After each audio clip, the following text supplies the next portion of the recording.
Hello, so I'm Duane Swenson with United Cooperative out of South Beaver Dam, and going to talk to you a little bit about things to consider with a fungicide application and whether you should or should not make an application this year. And there's several different things that go into consideration when making those decisions. And there are some tools that I have available that help us with that. And some of the questions that I'll have is I'll look at whether that field is corn on corn or whether that's corn on soybeans. Which hybrid is it? What's the purpose of that hybrid? Is it going to be used for silage? Is it going to be used for grain corn? And those all go into that consideration. Now, one of the things we know with corn on corn is that corn stubble from the previous year is a host for the potential fungi that we may have fungal diseases coming in for this growing season. And most fungicides are used as a preventative, and so they are not going to truly cure the plant. So those are typically, you're going to put those applications on ahead of time before the onset of the disease.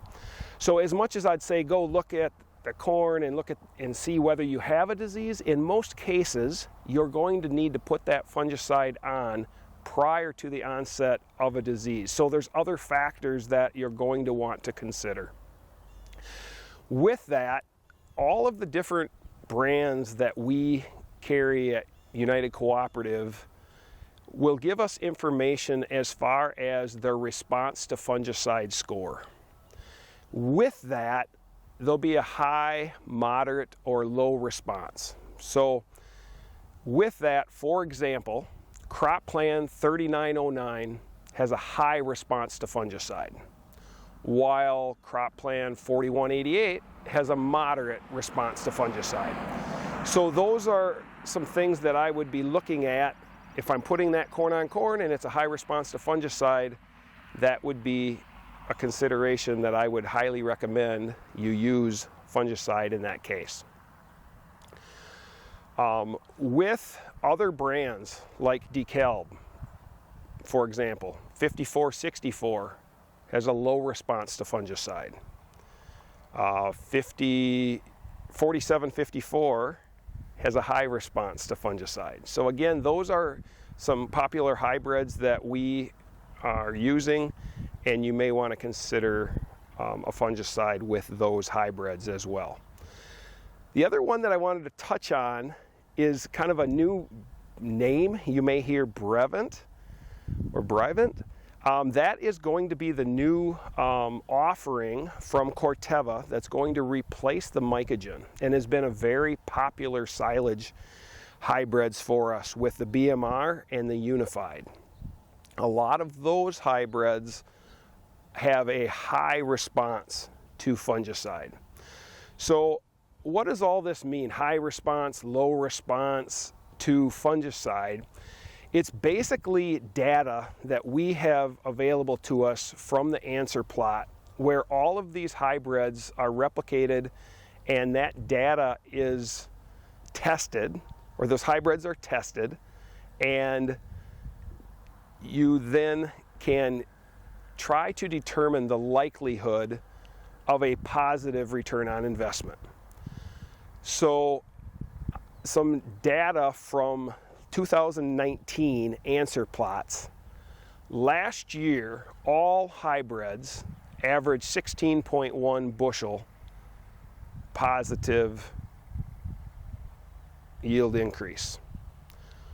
With that, 90% of all the hybrids that were tested gave a positive ROI. The fungicide application really does not increase your yield. It really protects the yield potential that you have for that growing season. So as we are considering the different diseases that we may have in corn, and you're trying to protect that yield, whether it be northern corn leaf blight or it be tar spot or gray leaf spot or whatever those fungal diseases are, you are going to enhance that yield by protecting those leaves. Now, it's most important to protect the top portion of the plant. The top 8 to 10 leaves are the most critical protecting, because they are the ones at top of the plant. They're the ones collecting the most sunlight, converting into photosynthesis, and then feeding that plant. So that is the portion of the plant that's most critical for you to protect.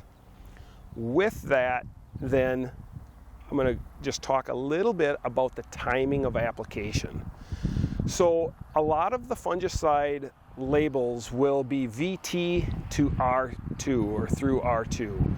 And basically VT is beginning tassel. R1 again then is beginning silk, and R2 is brown silk. So depending upon the disease pressure or